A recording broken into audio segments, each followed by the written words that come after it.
Welcome to Sweet Life Beat Life. We hope this video helps. In this video, I will explain how to replace battery in Audi Q7 full guide. Disconnect the negative terminal first, then remove the engine cover and unplug battery connectors before unbolting the clamp. Label cables and inspect terminals for corrosion, then clean contacts if needed.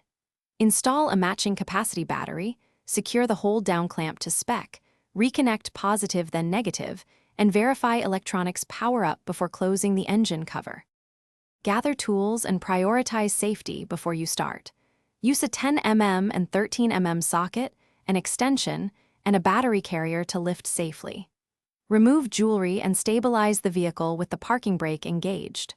Always disconnect negative terminal first and cap exposed terminals to prevent accidental contact. Have baking soda and water ready to neutralize any acid, and a wire brush to clean corrosion for a solid electrical connection when installing the new battery.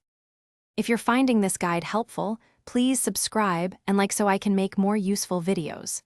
Quick recommendation: musical notes bring your space to life with the Echo Dot smart speaker you see here, great for playing how to audio while you work. I've linked it and other deals in the description so you can check them out. Thanks for the support. Now let's get back to the video. Start by removing the engine cover to access the battery and disconnecting the negative terminal first. Unbolt the hold-down clamp and lift the battery straight up with a strap to avoid tipping acid. Clean the clamp and post surfaces, place the new battery in the same orientation, and secure the clamp to the proper torque. Reconnect the positive terminal first, then negative, start the vehicle, and confirm electronics and charging are functioning normally. Thanks for watching. Consider subscribing if we helped you.